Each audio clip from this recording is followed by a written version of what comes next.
Viewers a very warm welcome this show. मैं हूं कामरान शाहिद। मरीम नवाज साहिबा ने आज बीबीसी को इंटरव्यू दिया और उसको अगर वन लाइनर आपको बताऊं तो वो ये है कि वो कह रही हैं कि जनाब इस्टेब्लिशमेंट के साथ हम बात करने को तैयार हैं अगर वो इमरान खान साहब को घर भेज दें। तो बहुत से लोगों को बात समझ नहीं आ रही कि पीडीएम का पूरा प्लेटफॉर्म, नवाज शरीफ साहब का पूरा नज़रिया ये था कि इस्टेब्लिशमेंट की सियासत में मुदाखलत नहीं होनी चाहिए, तभी ये मुल्क जमहूरी मुल्क बनेगा उनके हिसाब से। आज वो उनको ना सिर्फ मुज़ाकरात की दावत दे रहे हैं बल्कि मुदाखलत की भी दावत दे रहे हैं।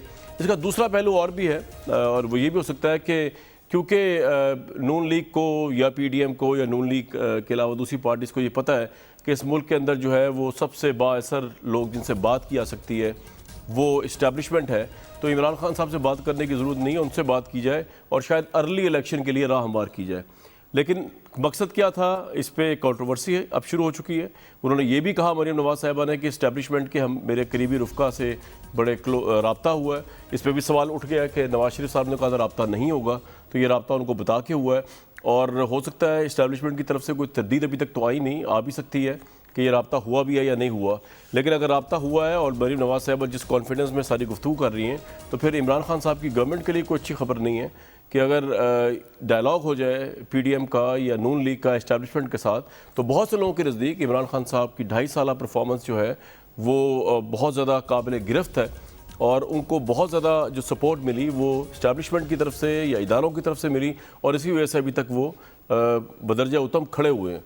मेरे साथ प्रोग्राम में बैरिस्टर मोहसिन राजा साहब होंगे, मलिका बुखारी साहिबा हैं और सलीम बुखारी साहब। बुखारी साहब, आपके तज़किये के लिए बड़ा अरसा हो गया, तरस रहे थे कान और नाजरीन की समात। तो सर, सिचुएशन जो सारी इस मुल्क की हो रही है, आपको याद होगा 1977 में, आप तो खैर उस वक्त भी रिपोर्टिंग करते थे, जर्नलिस्ट थे, अजहर खान ने भी ख़त लिखा था फ़ौजी अफसरान को कि जनाब आप गैर कानूनी ऑर्डर जो उसको ना मानें। हम उसको इसी से तशबीह दें और अगर यही मामला है तो उसका मतलब ये कि आज भी 1977 से लेकर 2020 तक हमारे मुल्क की सियासत बिल्कुल नहीं बदली। ऑपोजिशन भी इस्टेब्लिशमेंट से मुतालबा कर रही है मुदाखलत का और गवर्नमेंट तो खुद कहती है कि हम इस्टेब्लिशमेंट की वजह से ही खड़े हुए हैं इन सो मैनी वर्ड्स। बुखारी साहब, बहुत शुक्रिया आपका कामरान, आपने मौका दिया अपने प्रोग्राम में। अब बहुत कम बुलाते हैं मुझे आप नहीं सर, लेकिन सवाल आपका बहुत ही गंभीर और बहुत ही अहम है। कोशिश करता हूं मैं इसका जवाब देने की आपको। एक तो ये कि ये बात मेरे नहीं ख्याल कि किसी भी बहस का मौजू बन सकती है कि इस्टेब्लिशमेंट का पाकिस्तान की सियासत में कोई रोल रहा है या नहीं रहा है। हमेशा से आप अगर आप मुझे इजाज़त देंगे मैं कहूँगा कायदे आज़म के दौर से ये इस्टेब्लिशमेंट का रोल जो है वो जारी रहा। उन्होंने कहा कश्मीर पे हमला कर दो, जनरल ग्रेसी ने कहा माई command doesn't come from you, it comes from Bombay and onward. फिर उसके बाद अयूब खान, ज़िया-उल हक, मुशर्रफ साहब, सब ये आपके सामने हैं। तो ये जो हम कोशिश करते हैं कहने की कि नहीं जी नहीं इस्टेब्लिशमेंट का तो कोई रोल होता नहीं है, ये बेमानी बात है। तमाम सियासी जमातों को पता है। उसकी वजह यह है कि इस मुल्क में आज तक इंतकाल इक़्तिदार नहीं हुआ, शराकत इक़्तिदार हुआ है। वाह, बड़ा अच्छा यही बात कहते हुए दूसरे जुनून में चली गई बेनज़ीर भुट्टो, अगर आपको याद हो, उन्होंने ये जुरत करके कहा था कि यहाँ इंतकाल इक़्तिदार नहीं होता, इश्तराक इक़्तिदार होता है। एक दूसरी बात यह है कि हम देखते हैं कि एक ख़ास इंटरवल के बाद इस्टेब्लिशमेंट और सियासी जमातों में जंग और महाजराई होती रही है।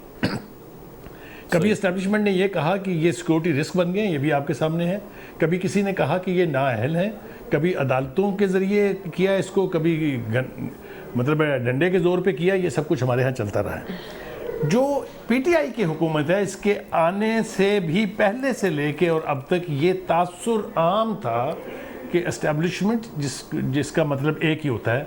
पाकिस्तान में इस्टेब्लिशमेंट कोई 2, 4, 4, 5, 6 अदारे नहीं है, एक ही अदारे का नाम इस्टेब्लिशमेंट है। और वो मैं इत्तेफाक करता हूँ जब फजल रहमान साहब कहते हैं कि जब हम इस्टेब्लिशमेंट कहते हैं तो इसका मतलब बिल्कुल वाज़ेह होता है कि इससे मुराद कौन है। तो पाकिस्तान की सियासत में इस रोल को अगर आप मान लेते हैं तो फिर क्राइसिस के दौर में जब हेटरेड इतनी हो कि हुकूमत वक्त का सरबरा जो है वो हाथ मिलाने बात करने के लिए तैयार ना हो अपोजिशन से, हर इंपॉर्टेंट इवेंट पे गायब हो जाए, चाहे वो सिक्योरिटी के हवाले से इजलास GHQ में हो, चाहे गिलगित बल्तिस्तान के हवाले से हो, चाहे सिक्योरिटी पर जनरल कमर जावेद बाजवा साहब पार्लियामेंट को ब्रीफ कर रहे हो, आपका प्राइम मिनिस्टर वहाँ होता ही नहीं, तो फिर बात कैसे होगी उससे? बात तो फिर उन्हीं से होगी ना जिनसे होनी चाहिए। ये मैं उनके मौक़िफ़ की तायद नहीं कर रहा, please don't take me wrong, I मैं एम समझ रहा हूं आपकी बात, ग्राउंड रियलिटीज, ग्राउंड रियलिटी बता रहे हैं आप, बिल्कुल मैं एग्री करता हूं आपसे, बिल्कुल ठीक है। अच्छा, अब ग्राउंड, ये मैं समझता हूँ ये बात कही जा सकती है कि मरीम नवाज ने भी बिलाखिर और ऑब्वियसली अब्बा हुजूर की मर्जी से ये मान लिया है कि बात किन से करनी पड़ेगी। लिहाजा आप देखेंगे कि सारे बयानिए में एक बुनियादी फर्क तो ये आ गया कि उसने ये नहीं कहा कि नून लीग बात करेगी इस्टेब्लिशमेंट से, उसने वाज़े तौर पे ये कहा कि ये पीडीएम के फोरम से होगी। सही। तो ये जो तबलचियों की तरह से हम गाना गाना शुरू कर देते हैं ना एक ही, उसकी बजाय इस खौफनाक सूरत हाल को संजीदगी से देखना चाहिए, इसके बारे में एक लेवल ऑफ सीरियसनेस साहब चाहिए। एक बात बताइए, आपके नज़दीक क्या इस गवर्नमेंट की परफॉर्मेंस इतनी पुअर हो चुकी है इवन इस्टेब्लिशमेंट की निगाह में, और क्या पीडीएम इतना प्रेशर बना चुकी है अगेन इस्टेब्लिशमेंट की निगाह में कि इस मुल्क में अर्ली इलेक्शन हो सकते हैं डायलॉग के जरिए, फाहम तफहीम के जरिए? कामरान, अगर इस हुकूमत ने परफॉर्म किया होता, I am saying if with capital I, तो ये सियासी जमातें इस काबिल नहीं थी कि इसको गिरा सकती। ये हुकूमत अपने बोझ से गिर रही है, इसलिए कि उन्होंने सवाए रेटरिक के 2 साल में एक रत्ती भर परफॉर्म करके नहीं दिया। मैं डिबेट करने के लिए तैयार हूं आपके प्रोग्राम में किसी से भी कि परफॉर्मेंस कहां है। लिहाजा ये चीज़ बायस बनेगी इस बात का कि पॉलिटिकल फोर्सेस सोचें कि हम, वो जो इशारा किया था नवाज शरीफ ने कि हमारी लड़ाई उनसे है जो इनको लाने वाले हैं, अब बात भी उसी से कर रहे हैं जो लाने वाले हैं। इसको इस एंगल से आपको देखना पड़ेगा। अगर हमने एक तसव्वुराती दुनिया में रहना है तो रहते रहे। बिल्कुल ठीक, मैं आपके इस एंगल से 100% एग्री करता हूँ। पाकिस्तानी ग्राउंड रियलिटी यही है, और मेरे नज़दीक ज़ाती तौर पे अपोजिशन ने भी जितना पीडीएम का प्लेटफॉर्म बनाया है, ये भी इस्टेब्लिशमेंट से बात करने के लिए, उनसे डायलॉग करने के लिए बनाया है, क्योंकि वो उनको नजर आ रहा है कि इमरान खान साहब ने तो उनको बंद गली में छोड़ दिया है, चाहे वो एहतसाब का मामला। कामरान, मैं तो ये भी कहूंगा कि ये पीडीएम भी शायद उनकी मर्जी से ही बनी हो। अच्छा, ये तो फिर आपने बड़ी जबरदस्त बात की, और ये आपने जो बेनज़ीर साहबा की इंतकाल के शराकत किरदार बताया। मैं मलिका बुखारी साहब आपके पास इसलिए भी नहीं आ रहा क्योंकि मोहसिन शाहनवाज राजा साहब कुछ मिनट लेट हैं, तो ज़रा ज्यादती हो जाएगी। आप उनके मतलब बात करेंगी, मैं उनके मतलब बात करूँगा, मौजूद नहीं होगी नून लीग की रिप्रेजेंटेशन। एक ब्रेक लूँगा, जब ब्रेक से वापस आएंगे तो आपसे ही बात होगी, राजा साहब से भी, और बुखारी साहब में हरदिल अजीज़ एनालिस्ट जर्नलिस्ट तो है ही मौजूद, उनसे बात होगी। ब्रेक लेंगे जी।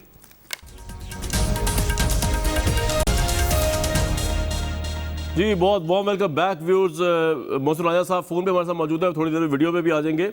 राजा साहब को मेरी आवाज़ आ रही है?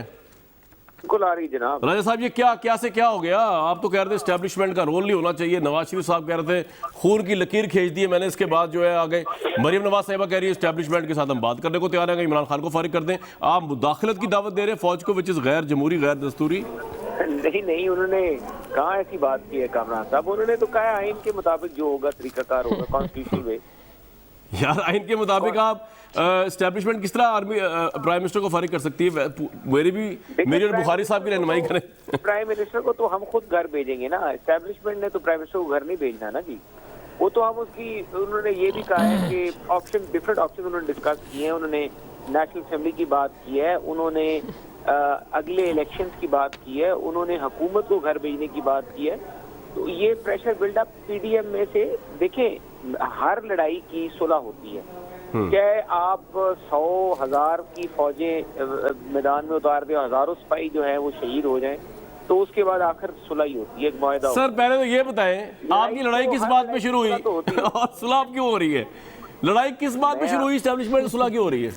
देखिए सुलह लड़ाई अगर हमारी बात करें, हमारा तो एक सिंपल सी बात है कि जी इलेक्शन रिग हुआ। इलेक्शन रिग क्यों किया गया? इलेक्शन रिग नहीं होना था, और उसके बाद जब इलेक्शन रिग हो गया चुप कर गए, हल्फ हमने उठा लिया था कि मौलाना फजलुर रहमान साहब हमें मना करते रहे कि आप इस असेंबली में मत बैठे, आप बाद में पछताएंगे, और हमारे में से जो मिसाल नहीं सर, अब क्या ऐसा हुआ है जो अब सुलह की नौबत आ गई है? मतलब ऐसी क्या डेवलपमेंट हुई है? इलेक्शन तो रिग ही है। देखें आपके नजदीक देखिए हम अपने किसी भी अदारे से लड़ाई नहीं करते, सारे अदारे हमारे हैं, हमारे इनमें भाई हैं, कजन्स हैं, बुजुर्ग हैं, इन अदारों में आला अफसरान हैं, और हमारे लिए काबिल एहतराम है, हमारे खानदानों में कई आर्मी ऑफिसर्स होते हैं। हम वो तो लड़ाई हमारी उनसे किस तरह हो सकती? लड़ाई हो ही नहीं सकती। लेकिन एक चीज है कि अगर हमारा उनके साथ बैठ के बात करने का कोई तरीकाकार है, उनके साथ बैठ के बात करने का इसलिए बात आ रही है क्योंकि उनको खान साहब ने कम इन्वॉल्व किया हर जगह पे। मुझे ये बताएं कि पहले दिन से बाजवा साहब जब पाक भारत कशीदगी, तो पाक भारत कशीदगी की मीटिंग में बाजवा साहब को बैठना पड़ा मजबूरन। नहीं, लेकिन मोहसिन साहब उसके खिलाफ ही तो आपने पीडीएम अलायंस बनाया है कि आप बाजवा साहब को इन्वॉल्व ना करें, एस्टेब्लिशमेंट को इन्वॉल्व। अब आप कह रहे हैं कि नहीं हम उनसे बात करेंगे, तो मैं जानना चाह रहा हूँ क्या डेवलपमेंट हुई है ऐसी? देखें बात यह है कि अगर कोई बात ऐसी है जो समझते हैं कि उनको कोई ऐसी चीज है जिसपे उनके तफजात हैं, हमारी कोई ऐसी बात पे जो समझते हैं कि हमने कोई बात नहीं की, तो बैठ के बात कर लें। आप उनसे, यानी आप ये कह रहे हैं कि मरियम नवाज का ये कहना नहीं था कि इस्टेब्लिशमेंट से ये डायलॉग इस बेस पे होगा कि इमरान खान साहब को फारिग करना है, वो आप खुद करेंगे, उसका कोई ताल्लुक नहीं इस डायलॉग से, आप ये कह रहे हैं?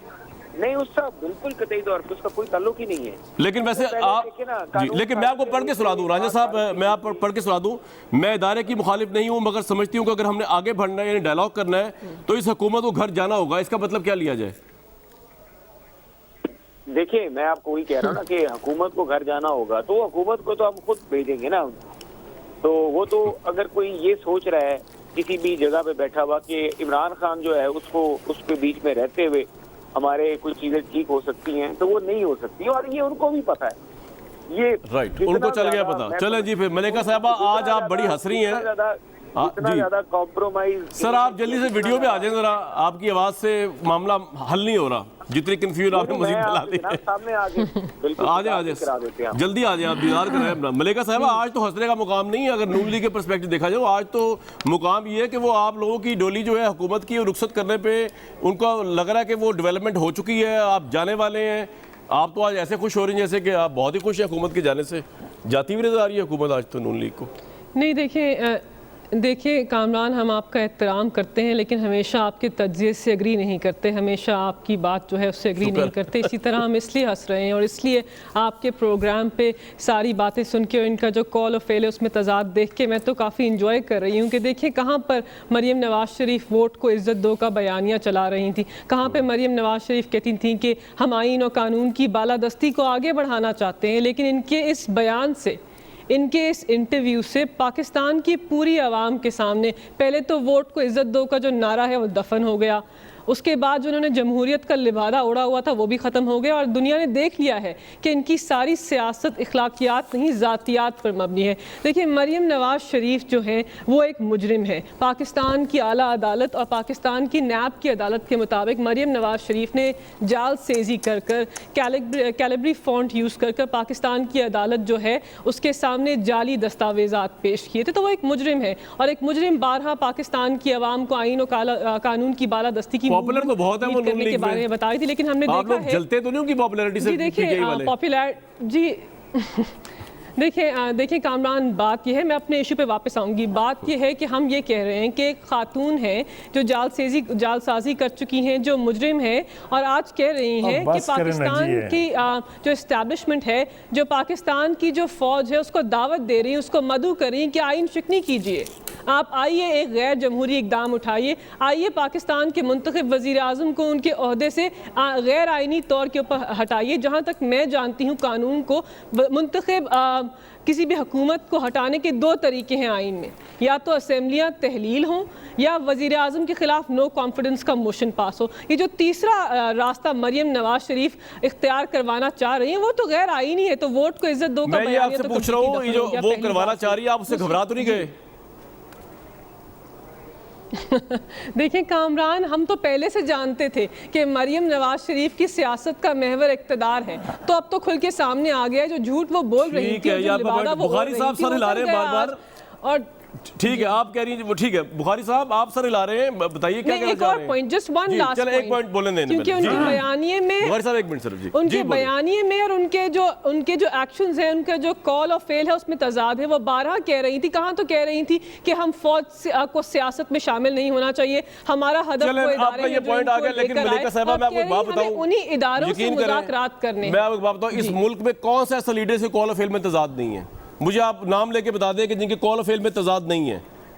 मैं आपको टाइम देता हूँ दोबारा आपसे इमरान दोबारा खान के कॉल ऑफ फेल में तजाद नहीं है। चलिए, ये तो इमरान आपने खान के कॉल ऑफ बड़ी फेल में interesting बात तजाद कह नहीं दी। है, और मैं आपको फैक्ट्स और फिगर्स के साथ बता सकती हूँ। जी ठीक है। जो बात वो 23 साल से कर रहे थे वही बात वो आज कर रहे हैं। उनके कॉल ऑफ फेल में बुखारी तजाद साहब नहीं है, बुखारी उनकी साहब बात के अंदर इमरान खान सच्चाई साहब है, कॉल ऑफ फेल में सदाकत तजाद है, नहीं की अदालत बात भी ये मान कह लेते हैं चुके या नहीं मानते आपकी मर्जी है, लेकिन आप इनकार पे सर ला रहे थे। You want to say something sir? हाँ, मैं दो बातें अर्ज करना चाहता हूँ। पहली बात तो ये कि दो रास्ते हमें बताए अभी बीबी ने, और बीबी बहुत काबिल एहतराम है हमारे लिए, लेकिन इन दो रास्तों से तो नवाज शरीफ नहीं निकले थे। उनके लिए तो कोई तीसरा रास्ता नहीं इख्तियार हुआ था। तो तीसरा रास्ता तो किसी वक्त भी इख्तियार हो सकता है। दो तीन बातें जो बहुत अर्ज करना ज़रूरी है वो ये है कि देखें, बहुत सारे जेस्चर्स ऐसे हो रहे हैं जिससे यूं लगता है कि कुछ होने वाला है। कल तक जिसके खिलाफ गद्दारी का मुकदमा था वजीर आजम आजाद कश्मीर के साथ, मिल गया आर्मी चीफ उसको आज चीफ ऑफ आर्मी स्टाफ मिल रहे हैं। आप नोट ही नहीं कर रहे इन बातों को। सर ठीक कह रहे हैं आप।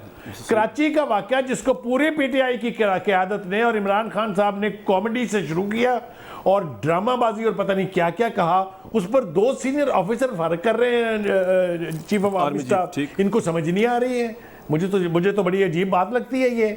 और last but not the least, ये जो सुबह से शाम तक पीटीआई के लोग गला फाड़ फाड़ के कहते हैं कि जनाब ये नवाज शरीफ जो है ये ज़ियाउल हक के जूते चाट के आया था। ज़ियाउल हक साहब कोई रजाकारों के चीफ ऑफ आर्मी स्टाफ थे।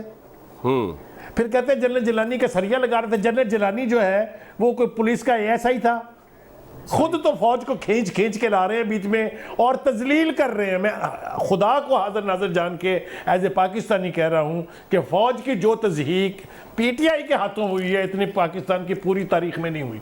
एक बात सही। Last but not the least, देखिए ये बात भी बार बार कही जाती है कि देखें जी ये मुकदमे हमने तो बनाए नहीं है, ये तो पहले के मुकदमे थे, इनके आपस में एक दूसरे के खिलाफ बनाए थे। जल्दी से अगर आप मुझे इजाज़त दे देंगे तो मुझे बताइए आशियाना केस किसने बनाया? मेट्रो करप्शन जिसके लिए चाइना से कंट्राडिक्शन आई कि जनाब इसमें कोई करप्शन नहीं है। Even fields money laundering cases के सारे हमजा के खिलाफ sugar case, Ahad Cheema, Fawad Hassan Fawad, Rishad Saad, Rafiq Paragon, Sheikhupura Javed Latif Panama scandal, family sugar mills. नहीं वो तो ठीक है, लेकिन ये बनाया किसने है? ये जो कहते हैं ना जी पिछले केसेस हैं, देखें सूरत हाल अब ये है, मेरे ख्याल से पीटीआई की लीडरशिप को ये रियलाइज करना चाहिए कि because of not good performance, मैं बुरी नहीं कह रहा, मैं जान के नहीं कह रहा इसलिए कि बीबी बैठी हुई है, मैं उनसे किसी बहस में उलझना अफोर्ड ही नहीं कर सकता, वो मेरे लिए बहुत काबिल एहतराम है। जो उनकी अच्छी परफॉर्मेंस नहीं है, बैड को छोड़ दीजिए, उसकी वजूहात जो हैं बजाय उस पर गौर करने के बजाय यानी परफॉर्मेंस की तरफ जाके अवाम के मसाइल हल करने के, अभी तक वही रेटरिक चल रहा है। अभी आप देखिए, आपने सवाल कुछ पूछा था बीबी से, उसका जवाब ये है कि मरियम जो है वो तो चोर है और वो तो कैलवरी फंड की मुजरिम है। जब तक ये इस किस्म के जवाबों में छुपते रहेंगे इनका कोई भला होने वाला नहीं है। Time is not on their side, I am telling you this. इसलिए चाहिए ये पीटीआई की लीडरशिप को कि वो फोकस्ड हो और लोगों के मसाइल को हल करे। That's the only way the PTI can rule, continue to rule. That's the only way they complete their tenure. अगर इसी डिनायल मोड में वो रहे और यही रेटरिक बोलते रहे तो फिर चीजें बहुत तेजी से हो रही हैं। Kamran, you know what I am saying, you know what I am saying. मैं आपका पॉइंट समझ रहा हूँ। मैं एक ब्रेक लूंगा। शुक्र राजा साहब भी तशरीफ ले आए हैं। मरियम नवाज साहब मुजरिम है या नहीं इसका जवाब तो वो देंगे, लेकिन मैंने आज एक वीडियो सुनवानी है, एक इंटरव्यू की मरियम नवाज साहबा की। मैं चाहूँगा मलिका बुखारी साहबा ज़रूर उसमें कमेंट करें। इस मुल्क के अंदर अगर ये कुछ भी होता है, ये कल एक के साथ हुआ है, वो कल आपके साथ या किसी और के साथ भी हो सकता है, जो खवातीन पॉलिटिक्स के अंदर है। मैं चाहूँगा उसमें भी ज़रूर कमेंट करें। और मैं बिल्कुल नहीं कहता कॉल ऑफ फेल का तजाद और इससे पहले कि आप ब्रेक पे जाएं, जी सर, इससे पहले कि आप ब्रेक पे जाएं, आई कैन बेट कि ये फौज की किसी एजेंसी ने नहीं किया जो कुछ मरियम के साथ हुआ है। बिल्कुल ठीक, राइट। चलें ब्रेक थोड़ा डिले कर दो राजा साहब। You know there is a civil agency also. Right, बिल्कुल ठीक। राजा साहब, आपके जितना बयानिया जाए ना उसने बड़ी कन्फ्यूजन और बड़ी कंट्रोवर्सी क्रिएट कर दी है। मलिका बुखारी साहबा भी कह रही हैं कि हम खैर इनकी बात ही क्यों सुने। पहली बात तो मरियम नवाज की, इनकी तो कोई स्टैंडिंग ही नहीं है, एक मुजरिमा है, एक झूठी हैं वो। राजा साहब, ऐसा आवाज़ आ रही है आपको? जी आ रही है मुझे। मैं एक बात ये कहूँगा कि इनके मुजरिम कहने से या इनके कमेंट देने से मरियम नवाज़ को 1 इंच भी असर नहीं पड़ता। जी। ये पूरी पार्टी भी जो है दिन रात 2-2.5 साल इन्होंने पाकिस्तान की आवाम के मसाइल हल करने के बजाय इन्होंने 2.5 साल मरीम नवाज़ पे लगाया, नवाज़ शरीफ पे लगाया, शहबाज शरीफ पे लगाया।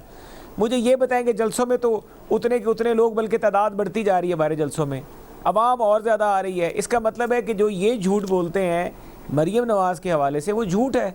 आवाम ने नहीं उसको ख़रीदा, इनका वो बयानिया जो है ख़त्म हो गया है। आवाम अपने मसाइल में जो है दलदल में धंस चुकी है। लेकिन अगर आप ये इलेक्शन हार गए गिलगित का, तो आप ये मान लेंगे और ये तरीके से आप जीत गई कि आपका बयानिया पिट गया और हुकूमत जीत गई है?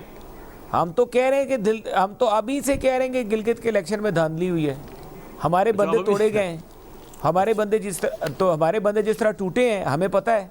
अब ये पीडीएम फैसला करेगी कि क्या करना है उसके बारे में। तो आप इलेक्शन बाइकआउट करने का तो नहीं सोच रहे? लेकिन मैं आपको एक नहीं, मैं हम बाइकआउट, हमारे आप जलसे देखें, कितने इतने बड़े जलसे आज तक गिलगित बल्तिस्तान की तारीख में। आवाम ने तो फैसला दे दिया है अपना। अब अगर इलेक्शन के बीच में वो रिजल्ट नहीं निकलता जो हम समझ रहे हैं, आवाम ने तो रिजल्ट दे दिया है। आवाम का तो रिजल्ट पूरे पाकिस्तान की कौम ने देखा है, पाकिस्तान ने देखा कि गिलगित बल्तिस्तान की आवाम ने अपना फैसला दिया है। मरियम नवाज़ के जलसों में जो जोशो खरोश था, जो वलवला था और जिस तरीके से लोग वहाँ पे मुतमईन है मुस्लिम लीग नून की साबका से, वो तो लोग तो वोट देना चाहते हैं मुस्लिम लीग नून को। मैं एक ब्रेक लेकिन इनके चोट कहने से हमें बिल्कुल कोई चोर मारने के लिए तैयार नहीं है। देखें व्यूअर्स, क्या मुल्क के हालात हैं कि बेसिकली हम रियल इश्यूज पे बात ही नहीं कर पाते, क्योंकि ना हुकूमत का फोकस रियल इश्यूज पे है ना ऑपोजिशन का फोकस रियल इशू पे। तो हमारे पास मिलते क्या है, ट्रिवियल इश्यूज जिनका कोई अवाम से ताल्लुक नहीं। प्राइम मिनिस्टर आज कह रहे थे नया पाकिस्तान सर्टिफिकेट स्कीम है कोई, उसके अंदर वो कह रहे थे जी मुल्क के हालात बड़े सही समझ जा रहे हैं। तो चले पूछते हैं, इससे 2-3 दिन पहले वो कह रहे थे महंगाई है ही नहीं, प्रोपेगेंडा और झूठ है, मीडिया ने फैलाया हुआ है। डोनाल्ड ट्रंप याद आ गया, वो भी यही कहते थे 4 साल की मीडिया झूठ है, फेक न्यूज़ है।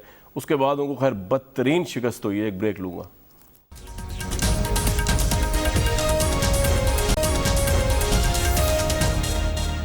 Very warm welcome back to show. Malika साहबा, एक इंटरव्यू सुनिए मरीम नवाज साहिबा का, ये मैं चाहूँगा आपसे कमेंट करें, बीइंग अ वुमेन पॉलिटिशियन। सुनवाएं जी। आपकी दौर में ये कस्टडी में हैं, रही हैं, जेल में और कमरे और बाथरूम में कैमरे लगाए गए थे। आप ये फ़ख्र का मुकाम तो नहीं हमारे लिए? क्या कहती हैं आप मलिका साहिबा?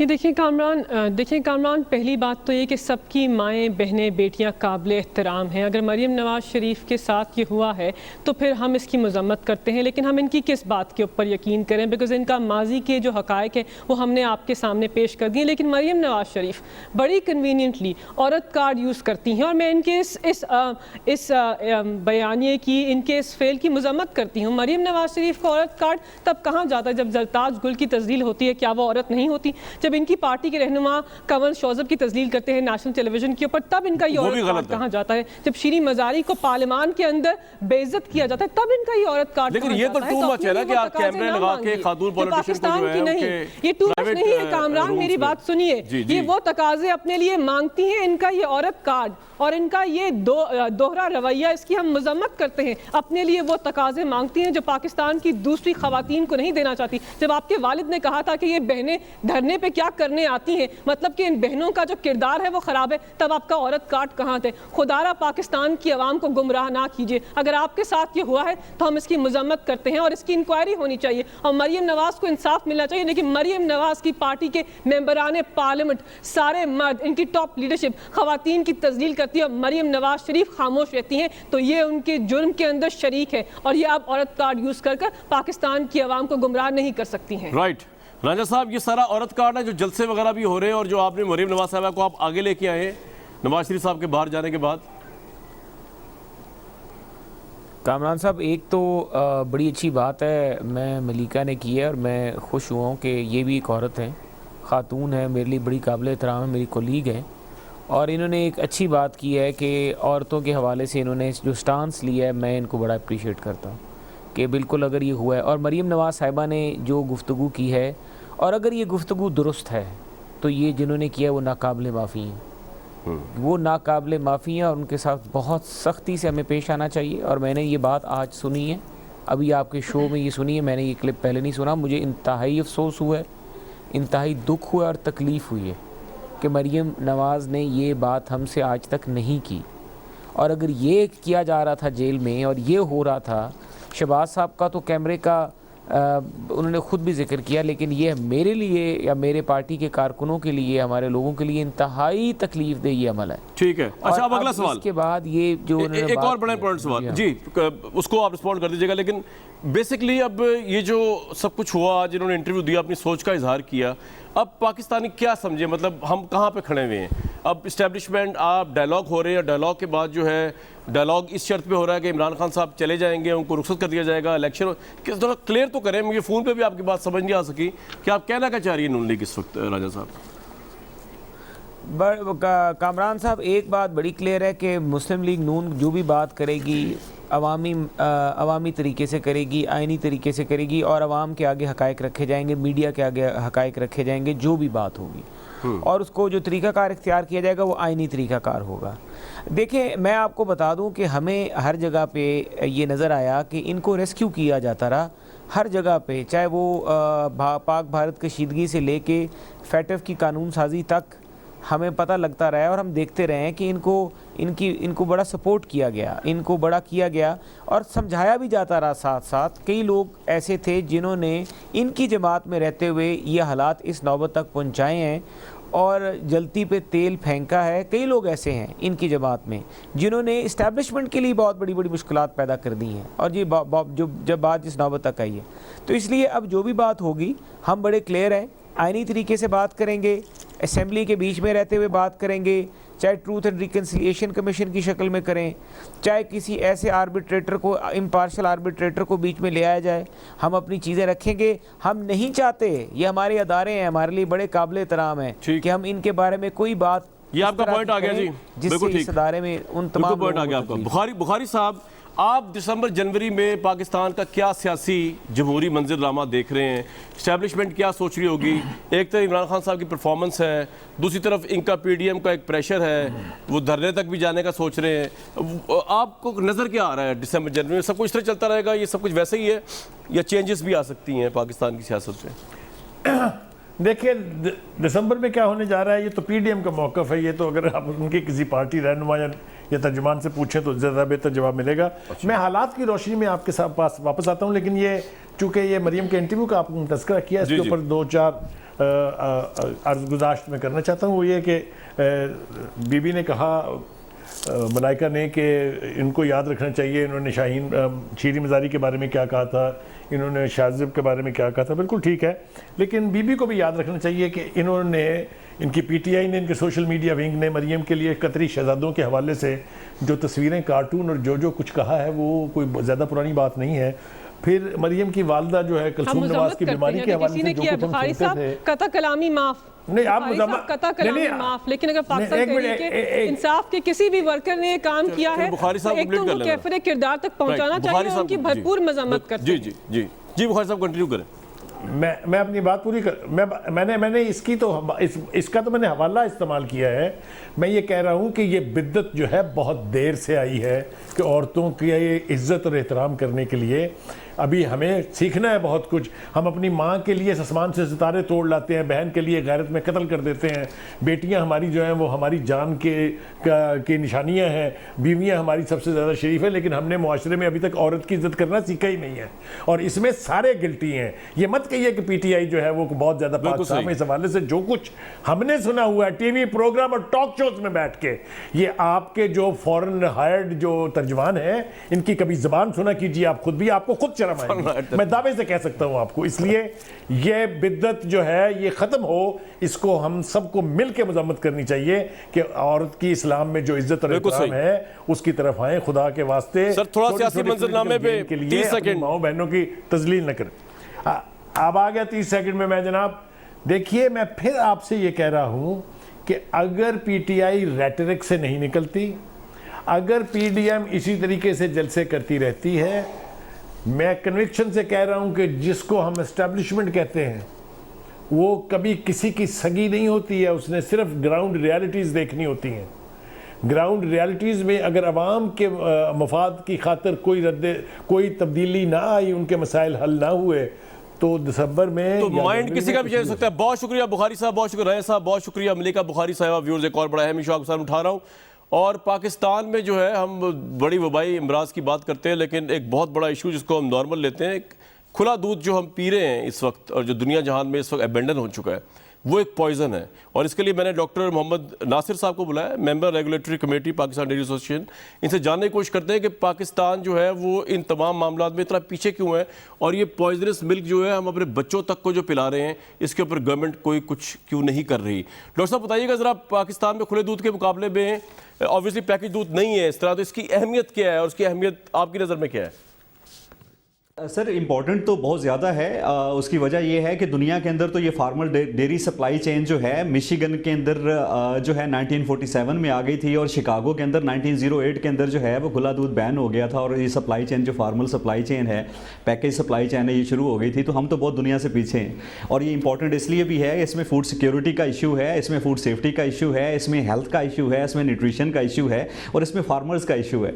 सो इस वजह से ये अगर हम इस चीज़ के ऊपर जो है वो फोकस करें कि दुनिया किस तरफ चल रही है और जो है वो हम कहाँ पे खड़े हैं, तो मेरा तो ख्याल है कि हम बहुत पीछे खड़े हैं। एडवांस दुनिया के अंदर जो है वो फार्मल डेयरी सप्लाई चेन बन गई हुई है और हम जो है वो अभी तक जो है उसके बारे में अभी हमारे यहाँ तो 97% जो है वो खुला दूध ही बिक रहा है और फार्मल डेयरी सप्लाई चेन। अच्छा, ये बताइएगा कि कंपैरिजन करें ज़रा कि क्या फ़र्क पड़ता है एक खुला दूध इंसान जो पी रहा है, अगर हम सेहत को लें, हेल्थ के पॉइंट ऑफ व्यू देखें, और एक शख्स पैकेज दूध पी रहा है, क्या उसको फ़र्क क्या पड़ता है? कामरान देखें, मसला ये है कि ये जो मिल्क है ये कंप्लीट डाइट है, ऑलमोस्ट कंप्लीट डाइट है। इसमें 22 में से 18 न्यूट्रिएंट जो हैं बड़े बैलेंस्ड और बायो अवेलेबल फार्म में होते हैं। और ये जो है ये आपको पता होगा कि दूध जो है वो बच्चों की ग़िज़ा है, बूढ़ों की ग़िज़ा है, प्रेग्नेंट और लैक्टेटिंग मदर्स की ग़िज़ा है और ये क्योंकि कंप्लीट ग़िज़ा है इसलिए बीमार आदमी को भी कहा जाता है कि इसको दूध पिलाएं। सो इस वजह से ये जैसे इंसान के लिए ये कंप्लीट ग़िज़ा है, इसी तरह से ये जरासीम के लिए भी कंप्लीट ग़िज़ा है। सो ये मोस्ट जो है वो न्यूट्रिशियस डाइट है, but at the same time ये सबसे ज़्यादा रिस्क वाली डाइट है। सो इस वजह से इसकी सप्लाई चेन का बेहतरीन होना बहुत ज़रूरी है। सो फीड से लेके उसकी मिल्किंग से लेके और उसके बाद जो है उसकी कंजम्पशन तक, अगर ये सप्लाई चेन जो है वो फार्मल ना हो और ठीक ना हो तो उसके नतीजे के अंदर जो है वो बजाय ये कि न्यूट्रिशन प्रोवाइड करे तो ये कंटेमिनेंट्स प्रोवाइड करना शुरू कर देती है। फॉर एग्जांपल, अगर उसकी एनिमल की फीड के अंदर जो है वो अगर फंगस है जिसको हम फफूंदी कहते हैं तो अफ्लाटॉक्सिन बड़ा हाई हो जाता है। उसके बाद अगर आप जो है उसको मिल्किंग के बाद उसको ठीक तरीके से उसको चिल नहीं करते हैं और ह्यूमन टच बहुत ज़्यादा इन्वॉल्व हो जाता है और ओपन एयर में वो दूध रहता है तो उसमें कंटेमिनेंट्स ऐड होते हैं और माइक्रोबियल लोड जो है विद इन आवर्स जो है वो 2 मिलियंस तक चला जाता है, 2 न्यूमरस टू काउंट तक चला जाता है। और फिर जब उसको लेके अगर घरों में आके उसको बॉयल कर भी लें तो उसके टॉक्सिन रह जाते हैं। अच्छा, सो हैविंग सेड दिस, उसको जो है वो उसको दूध को इमीडिएटली ठीक तरीके से उसको मिल्किंग करना, उसके बाद उसको चिल करना, चिल करके प्रोसेस करना, प्रोसेस करने के बाद उसको किसी हाइजेनिक तरीके से एसेप्टिक पैकेजिंग में बंद करके फिर घर में लेके आना, ये बड़ा ज़रूरी है।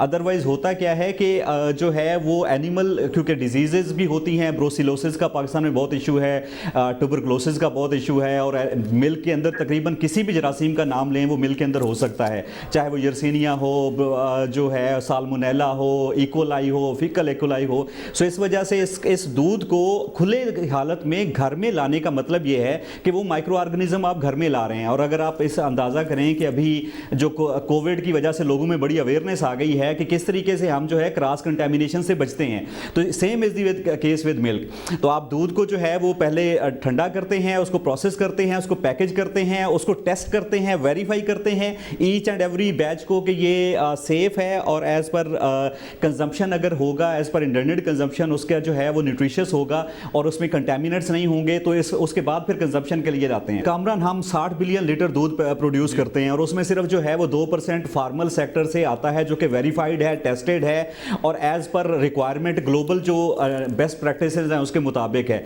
अगर बाकी जो दूध है 97% के अलावा जो है वो चाहे वहाँ पे रह जाए या मार्केट में आए और कंजम्पशन तक चला जाए, हमें उसके बारे में पता नहीं है कि उसके अंदर जो है वो क्या सेफ और कंजम्पशन है भी कि नहीं है। और उसके ऊपर अगर देख लें तो उसमें अडल्ट्रेशन के पाकिस्तान में कितने इशू हैं और उसके अंदर माल प्रैक्टिसेस के कितने इशू हैं। ऐसे मुल्क जैसे यूरोप है या अमेरिका है जहाँ के ऊपर अडल्ट्रेशन का तस्वर भी नहीं है, जहाँ के ऊपर जो है सप्लाई चेन बड़ी अच्छी है, जहाँ पे एनिमल डिजीज फ्री हैं और वो टेस्टेड है, वहाँ के ऊपर भी दूध जो है वो फार्मर 5 लाख लीटर दूध प्रोड्यूस करता है। लेकिन बता रहे थे आप, एक सोशल पैगाम दिया हमने कि कितना इंपॉर्टेंट है ये कंपैरिजन पेश किया उन्होंने मिल्क को लेकर। लेकिन कोरोना वायरस भी इसमें बहुत फैल गए, फिर उसके बारे में अपने आपको जो है वो एहतियात भी रखें। और डेंगू जो है वो भी बहुत ज़्यादा वार कर रहा है पाकिस्तान में, तो उसके बारे में अपने आपको प्रिकॉशन रखें, अपनी हिफाजत कीजिएगा। मुझे दिए नेक्स्ट वीक तक के लिए इजाज़त।